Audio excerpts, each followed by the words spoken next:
Want to thank you for joining today and welcome you to the Secrets of the Wealthy seminar. We're going to go ahead and get started. My name is Jerome Bryant. I'm your host today. I'm going to tell you a little bit about my background and then go into some of the ground rules. All right. I'm a business executive and entrepreneur. I got over 24 years experience. I have an MBA in finance from Kellogg School of Management. I also hold insurance license and investment licenses. I actually work with clients and I coach them from all backgrounds, whether it be corporations or it be families or single individuals, right? You can be just starting off on your financial journey, or you can be quite well versed in it. I work with people of all background, and I mentor entrepreneurs all throughout the U.S. and Canada. All right, please turn off and mute your cell phones while we're on the call. We're going to mute yourself on Zoom so we won't hear any background noise. Wanted to save all questions for the person who invited you. Because that person is in the state where you are located. I am actually in Chicago, Illinois. You may not be here with me. Our clients are all across the US and Canada. I want you to actually take notes during the presentation, right? Because there's a lot of information that will be shared. And there may be something that I state that, you'll forget. So I want to make sure you can write it down so you ask the person who invited you and just enjoy your time with us. All right, let's go ahead and get started. So look at today's industry, right? Let's take a look at the financial makeup of let's just say the U.S., but across the globe, 82% of all global wealth is owned by the wealthiest 1%. Want y'all to understand this, right? 1% of the population owns half of the nation's stocks, bonds, and mutual funds. Right? Back in March of last year, over 22 million Americans lost all their jobs. But watch this. While the average Americans were losing jobs and income was dropping, the net worth of billionaires increased by $282 billion. Right. Two notable, uh, two notable people here are Jeff Bezos of Amazon and Eric Yuan of Zoom. Right. Their net worth increased by 24 billion and 2.58 billion, respectively. It's like they know something that a lot of people don't know. And today you are going to be learning about some of those secrets, right? This is a webinar. We try not to keep you too long, so I'm just going to gloss over a bit, but you can get the details in a handout that the person who invited you can email you. It is a PDF, and then they can also sit down and work with you in order to put together a free financial plan, as well as answer any questions you may have. Secret number one. Let's get into these secrets, y'all. The entire stock market is not risky, right? So you got everything from the risky to things that are really safe, right? So you can put your money primarily in stocks and bonds, right? The market is divided into those two halves. Now, a lot of people think, oh my God, if I don't know about it, if I put my money in it, I might lose all my money. Don't generally happen that way. So watch this.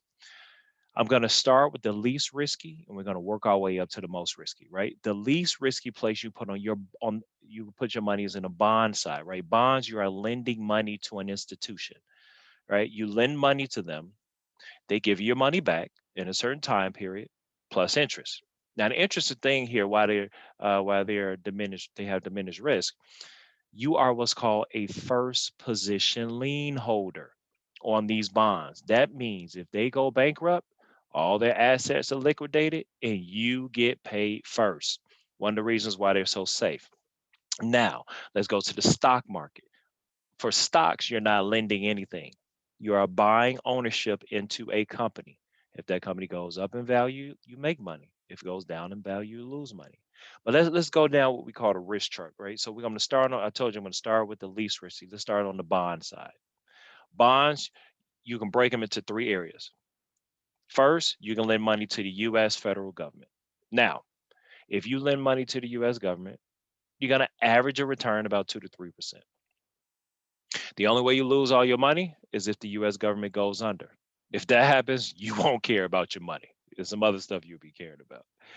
Next step up in risk are called municipal bonds. You can lend money to a municipality. Think of this like a state. You can lend money to the state of California. They're going to use your money to build airports, roads, bridges, schools, that sort of thing. They're going to pay your money back over a certain time period plus interest. But here's an interesting thing about municipal bonds. They are a federal tax shelter, right? So you don't have to pay federal taxes on a portion of the money you put into the account. This is one of the things that we leverage quite often for our clients' emergency funds. And we'll talk about that a little bit later. Then finally, we have corporate bonds. Corporate bonds, you're lending money to a large corporation. They're going to do some sort of project. Verizon Wireless built their entire 5G network this way. They borrow money from people. These people average a return about 7%, 6 to 7% on their money, right? So they borrowed the money, they took a portion of it, invested, made money off of it. The other portion they used to build the cell towers, right? They waited to pay your money back plus interest, right? Beautiful thing, right? So that is the bond market, right? Now remember, it goes in order of the risk goes in order of likelihood to go bankrupt. A company will go bankrupt before an entire state would. An entire state will go bankrupt before the entire federal government would. That's why the less risk you take, the less money you make, but the less you can lose. And the more risk you take, the more you can make, more you can lose. Now let's jump over into the US stock market. I want you to think of the US stock market like it drinks at McDonald's, small, medium, large. The larger the company, the less likely it is to go bankrupt. The smaller, the more likely, right? So let's start with large cap stocks. Large cap, there's your Apple, Google, Pepsi, McDonald's, ExxonMobil. There's your big dogs. The likelihood of them going bankrupt is not that likely, right? They're known for steady growth over time. Now, you're going to average somewhere between 8 to 10% interest on these. These companies are worth $50 billion or more. Now, we're going to jump down to the mid cap. Mid cap, your medium sized companies, they're about 750 million to about 49 billion. That's about how much these companies are worth. Now, you're going to average about 10 to 12% interest in return on these companies, right? And then finally, you have your small cap companies. Your small cap companies in movies and your shakers. You're going to average 12% or more on those. Those worth 750 million or less. But you take a $500 million company, that's a huge company. It's just small compared to the other companies on the New York Stock Exchange. That's how that goes, right? So you can invest wherever your risk profile, your risk tolerance allows you to invest, right? We sit down with you. We actually leverage different parts of the bond market, different parts of the stock market, depending upon the objective of your investment. Like I said earlier, emergency fund, we're not looking to take risk with that. We just want to make sure we at least keep pace with inflation and do better than the savings account. But for a person who's young and they're saving for retirement, where they're going to invest for the long term, we may take a completely different strategy depending upon how risky they are. So let's talk about strategies like this. So think from a long term. We're going to talk about long term first, right? Now, for periods of 5 years or longer, guess what, y'all? Whenever you have an investment that's sitting in an account in the stock market for at least 5 years, it goes up 99.99% of the time. That's huge. A lot of people don't tell you that, right? So what a lot of people think, oh my God, if I put my money here, I lose it. What history has shown for long-term investing, it ain't likely you're gonna lose your money, right? So that's secret number one. The stock market is not always risky. The entire stock market is not. Now, secret number two, when you put your money in the bank, it works for them, not you. Let me break this down. Let me show y'all how this go, right? So let's say you take your money, you put it in the bank. What they do is they turn around and take your money and put it in the global economy, or they'll lend it out to people in the form of credit cards at 29%. They making a killing off the money you put in the bank. Now I want you to think of certain neighborhoods, right? Like the neighborhoods where I come from, there's a bunch of banks in my neighborhood. There's no investment firms in those neighborhoods, right? So it's set up such that these banks, now I'm not a conspiracy theorist, right? But I notice that these banks take a lot of people's money, make a lot of money off of it, but aren't teaching them how to make a greater return on their money. Where my office is in a more affluent area. In this area, right down the street from me, there's a Chase private bank. And I go into that bank and there's investment specialists in there. I just want to see the same thing in communities where I come from. But until that happens, me and a large army of individuals are going to be teaching these secrets to as many people as we can get in front of us. So look what you do, right? Instead of just putting in the bank and let them invest in the global economy, we say bypass the middleman. Put it where they're going to put it anyway, right? Now, this only applies for money that you're not looking to touch, that you're looking to actually save and get a return on. There is a good reason to have a savings account. That's for money you're going to spend in less than 2 years, right? You're saving it up, and you got some people may want to spend to go on a trip, or save something, buy something for the kids, save something to buy for people for Christmas, whatever you may want to do. That's what that account is for. That is not meant for money that you're looking to uh, uh, grow over an extended period of time, right? Now, this next concept I'm going to share with you is extremely important, right? When I learned this doggone concept, I was like, oh my God, why didn't someone tell me this later? It's called a rule of 72, y'all. Einstein is credited with coming up with this rule. What he noticed was you take the interest rate your money earns, you divide into 72.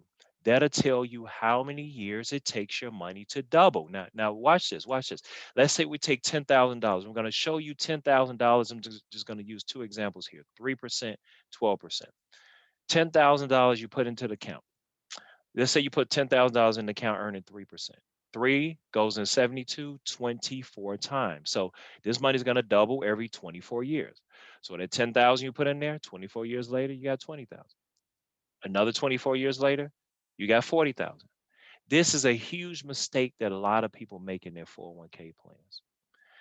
They actually put their money in one of the most conservative investments out there, right? Fixed income, or a bond, or is full of bonds. That their portfolio is full of bonds for someone who's young and need that money to grow over time. And you notice, right? It was growing every 24 years. This person in retirement got about 40 grand, and they like, oh my God, I can't live the rest of my life off this. 95% of people fail when it comes to retirement. Why? Because they have not been taught. Think about how most of you have selected what goes into your 401k plan. You just asked somebody at the job that you felt knew something about it. Most people don't have a financial advisor, financial coach. From now on, we're providing those for free. Anybody under the sound of my voice who is interested in having someone sit down with them, go over their finances with them, free of charge, no pressure to do anything, please reach out to the person who invited you to this. Now, watch this. Let's take that $10,000 and put it into an account that's averaging 10%. This same 10,000, not a penny more, right? 12 goes in 72 six times. So now your money's doubling every 6 years instead of every 24 years. Instead of having $40,000 at retirement, now you got over 2.56 million, right? There's plumbers, teachers, average everyday people, y'all, who have been taking advantage of this for years. It's time out. It's time out for us to not understand this and make sure that we get this. You'll notice on any financial news channel, that's what they're talking about. Returns, rates of return, interest rate, interest rate, interest rate. This rule of 72 on compound interest is the truth. We got to master this and understand it. Next, when it comes to putting together your financial plan, there's going to be three accounts you need. I told you about this one before: the emergency fund, right? You have to set aside somewhere between 3 to 6 months of your income in case of emergency. You want to have money automatically going to that. Why? So that if some financial emergency arises, you aren't doing like most people do, pulling money down from their 401k plan, running up credit card debt, taking out payday loans. You don't have to live your life that way. Let's make sure we set money aside. We're going to leverage those municipal bonds in most cases. Next, we have your short term account. Okay, this is for purchases you're looking to make in the next 3 to 5 years. Let's say you're saving for a new home. Let's say you got a child that goes to college in that time frame. Okay, we now have an account set aside specifically for those items. I tell people, if you have a goal that requires money and you are not putting any money up towards that goal, that is not a goal, that is a wish. We have to make sure that you put plans in place for you to actually achieve your doggone goals and dreams, right? Instead of just sitting wishing about them. So the short-term account, on average, we're going to leverage corporate bonds for this account. We stay in the bond market. We can't take risks with these, so we don't go into the stock market. Finally, for your long-term savings and investment, this is for money you need 5 years or longer from now. For a lot of people, there's things like retirement. People who have small kids, their kids going to college. Grandparents put setting money aside for their grandchildren, whatever it may be, right? Money you're gonna need 5 years or longer from now. It may make sense to leverage the stock market for this. It depends upon the person's goals and objectives and their age and that sort of thing, right? But there's a place, there's a account for things like this. Someone will sit with you and knock this out for you. I'm going to move on to the next secret, y'all. Next secret is secret number 3. You are not supposed to have life insurance for your whole life. Life insurance is a temporary thing. Think about this. Look at life insurance like you are renting assets. You're renting money. Because right now, if something was to happen to you, if you were to pass away, you don't have enough financial means in order to be able to take care of those who depend upon you financially, or at least pay your own way out the door. Right now, think about it like this. We will be working with you and we'll be helping you build income producing assets. For many people, that's things like businesses, like real estate, like investment portfolio. We need to be building these things. But in the meantime, a lot of people, not all, a lot of people need a policy to cover them just in case something happens to them. And the people who depend upon them can have something that's left behind to them until these assets are built. That's something called the theory of decreasing responsibilities. All right, yeah. So we'll go ahead and put that policy there, right? That'll be there, but we're going to be building these assets and growing the assets and growing the assets. And then one day you're going to look up and say, oh my God, I have these assets, and these assets can actually cover my family financially. So guess what we do? You at this point, you're considered asset rich or self-insured. You have a decision to make. You can choose to get rid of that policy. And what you were paying to that policy, you can continue to pay towards yourself. That's a glorious day. There's a huge celebration that we have with our clients, and it's a big deal. And when we get you there, oh my God, it is the best feeling on the inside of me, my colleagues, and of course our clients as well, right? But we're not done. We have to continue to grow and continue to grow and continue to grow those assets until you hit what's called your financial independence number. That is the amount of money that you must have invested where you can live off the interest and never touch the principal.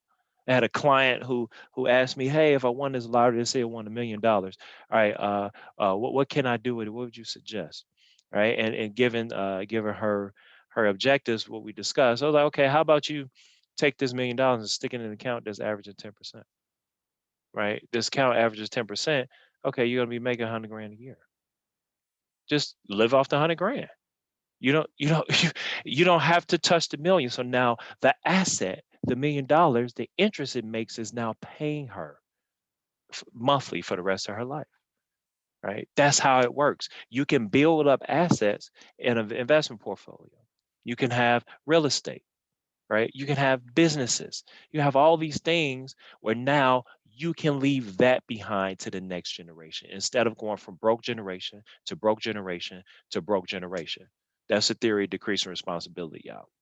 Now, let's go to this next concept. We actually offer a strategy that leverages life insurance and other investment products called income protection. It is a financial strategy. It's nothing new. It's been around for ages, since before my grandmother was born. However, people in the community where I came from didn't quite hear about it. So I want to take a look at this as an example, right? You got a husband and wife, each bringing in 3,500, but I want y'all to notice what their monthly bills come out to. $7,000, right? So they bring in a monthly income of 7,000 and their bills are 7,000. That's 78% of the population, y'all, living paycheck to paycheck, right? This couple got mortgages, card notes, credit cards, grocery bill, childcare, all kind of stuff, right? Now, a lot of people don't think about this, but what if something happened to one of those spouses? Here's what happens. She now only has her 3,500 a month, but she still got the same bills. She can no longer afford that mortgage, right? Her and her daughter has to move in with somebody now, right? What we say And what has been done for ages, and now a lot of our clients are taking advantage of this, take a look at income protection in this case. What income protection does is it will pay off all her debt. She will be debt free, and that includes the mortgage, it includes her student loans. It will also set money aside in a trust account for the child. So they will cover things like college or the first home or whatever you wanted to coverage. In addition to that, it continues to bring his monthly income to her for the rest of her life. She'll be devastated. She loses her husband. The daughter will be devastated. She loses her father. But they don't have to be financially devastated on top of that. And here's the kicker, y'all. The income protection strategy is cheaper than what most people pay in life insurance. So make sure if this applies to you, if you are a breadwinner, or if you are in a dual income household, or if you have anyone, it depends upon you financially, you may be a good candidate to learn more about this. Let's move forward. This is our final secret, y'all, and I'll be done with y'all for today. You can actually use all of these secrets to generate part-time income. Me and my organization, we believe that in our own communities, we should own our own banks, schools, grocery stores, hospitals. We believe that, right? There's so many other communities that are doing the exact same thing, right? I got a lot of clients in the Indian community, not Native American, Indian, right? I have a lot of clients who are in the Jewish community, right? I have a growing amount of clients who are in the Latinx community, right? These communities are getting it. There's nothing wrong. There's nothing wrong for our community to get this as well. So here's what we're doing. We're building an army of people across the US and Canada to help us spread the word, to teach people the basics of money, how it works, and teach them business ownership. Now, there's two ways, y'all. There's two ways you can support this movement. You can either help spread the word or you can join us. What I do, what we do, we're not saying this is right for everybody. But there are some of you out there who are saying, man, I wish someone who will come along, who owns multiple businesses, who's successful, who understands money, who can teach me the basics, the specifics of business ownership, the specifics of managing my money, and also I would love to be the financial ambassador for my family and loved ones. For you, talk to the person who invited you, and he or she can explain to you how to get started. For those of you who say, you know what? No, it's not right for me. I got some other stuff going on. That's fine. Please help us get this free information in the hands of many people as possible. Ask the person who invited you when the next one is, when the next webinar is, and and and you can help get that person on, right? Building this community, y'all. Building our community starts with each one of us. Each one teach one, right? At least, at the very least, there's a free, very detailed financial plan that you can take advantage of. Please get the free plan from the person who invited you. Right now, for those you're looking to join the movement, let me tell you a little bit about it. Right, there's three opportunities we have. Two of them are part-time, one is full-time. No one can start off full-time right away. So we're going to talk about the two part-times. Basically is this: in order to do what we do, you have to be professionally licensed, right? Here's what we do. We will sponsor you for those licenses. Sponsoring meaning not just anybody can go and get the license. A firm, a company, a broker dealer has to sponsor you and say, yes, we will be responsible from a liability standpoint for what this person does or says, right? There's a lot of rules we have to go by. In addition to that, we pay for the licenses.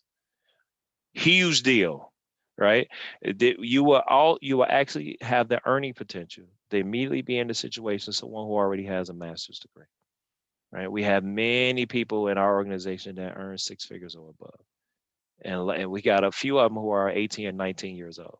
Huge deal, right? So the first option you have part-time, you just simply get the license and make referrals. My aunt does this, right? The average monthly income is about 1,000 to 3,000 a month. That's the average. Some people do a little bit more. Some people actually do a little bit less. It's all up to you how many referrals you want to make. At least your license, whereby whatever referral you make, you get paid on it. Then next, You got your part-time person. Now, your part-time person, they still got license, but what they're doing is they're sitting down with clients all across the US and Canada, and they average somewhere between 10 to 12 hours a week of working. 10 to 12 hours a week, y'all. Some people work that in a day. 10 to 12 hours a week. They just work via Zoom, assisting clients, opening up investment and insurance and mortgage accounts for them, right? Average monthly income, about somewhere between 2 to 6 grand. And finally, you have financial brokers like myself. Focus on opening offices all across the US and Canada. My monthly income is a little more than this.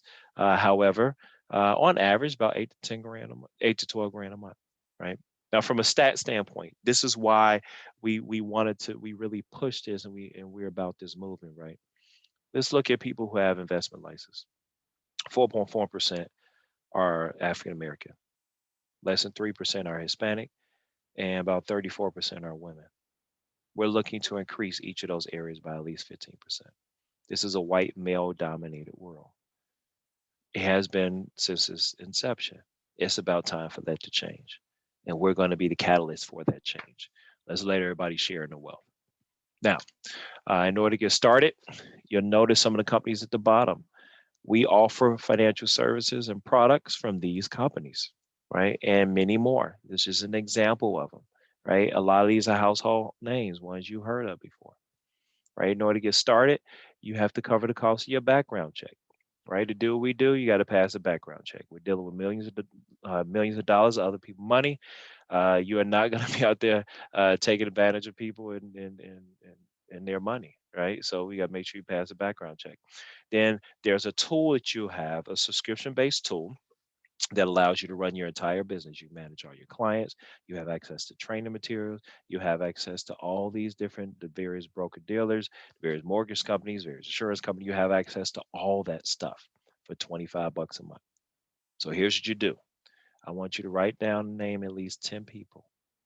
10 people, right? Talk to the person who invited you and get them invited to the next webinar, y'all.